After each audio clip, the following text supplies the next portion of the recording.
মাওলানা আবুল কালাম আজাদ, আমরা তো শুনলাম তাকওয়া সম্পর্কে কোরআন হাদিসের নির্দেশনা আছে, বর্ণনা আছে, আপনি যদি সংক্ষেপে বলেন। ধন্যবাদ আপনাকে সুন্দর একটি বিষয় নির্ধারণ করার জন্য। তাকওয়া এ সম্পর্কে আল্লাহ রাব্বুল আলামিন পবিত্র কোরআনের ইরশাদ করেছেন।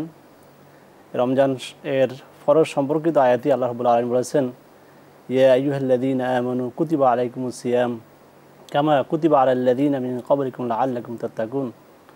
হে ঈমানদার বান্দাগণ, তোমাদের উপর রোজাকে ফরজ করা হয়েছে যেমনিভাবে রোজা ফরজ করা হয়েছিল পূর্ববর্তীদের উপর, যাতে করে তোমরা তাকওয়াবান হতে পারো, মুত্তাকি হতে পারো।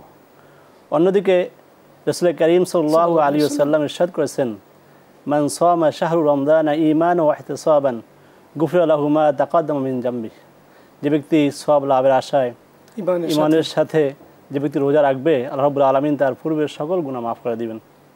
এর মাধ্যমে আমরা জানতে পারি রমজান মাস তাকওয়ার মাস, রমজান মাস ফরহেজগারি মাস, রমজান মাস রহমতের মাস, রমজান মাস মাগফিরাতের মাস।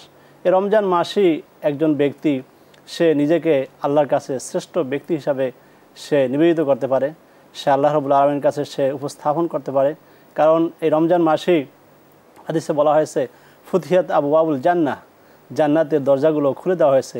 অগুল্লিকাত আবওয়াবুন নিরান বা নার, যাই বলা হচ্ছে জাহান্নামের যে দরজা সেগুলোকে বন্ধ করা হয়েছে। সুফিদাত শায়াতিন, এবং শয়তানকে শৃঙ্খলাবদ্ধ রাখা হয়েছে। সব মিলিয়ে যে আসলে এই মাসে যদি আমরা আমল করি, আমরা যদি তাকওয়া অর্জন করতে চাই, তাহলে আমাদের পক্ষে সম্ভব যে সমস্ত গুনাহ থেকে আমরা বিরত থেকে আল্লাহ রাব্বুল আলামিনের যে রেজামন্দি, আল্লাহ রাব্বুল আলামিনের সন্তুষ্টি আমাদের অর্জন করা সম্ভব। মাওলানা আবুল কালাম আজাদ, আপনি সুন্দর বলতেছিলেন যে এখানে মুত্তাকি হওয়ার জন্য আপনি রোজার কথা বলেছেন, গুনাহ থেকে বেঁচে থাকার কথা বলেছেন। মুত্তাকি হওয়ার জন্য কিন্তু আরও আমল আছে, ইবাদত আছে, বিশেষ করে তারাবি নামাজ যদি আপনি বলেন। তাকওয়া শুধু রোজার মধ্যেই নয়, তাকওয়া রয়েছে তারাবির মধ্যে। হাদিসে রয়েছে, মান কামা শাহরু রমজানা ঈমানান ওয়া ইহতিসাবান গুফিরা লাহু মা তাকাদ্দামা মিন যামবি।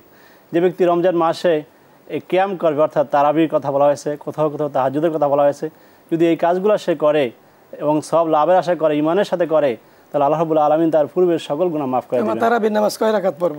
আমরা ইনশাআল্লাহ তারাবি নামাজ 20 রাকাতই পড়ব। যদিও অনেকে 8 রাকাতের কথা বলছে, কিন্তু আসলে আমরা সর্বসম্মতি করব ইনশাআল্লাহ 20 রাকাত পড়ব। তো শুকরিয়া, জাযাকাল্লাহ, আপনি সুন্দর বলেছেন। আবারও আপনার কাছে আসবো।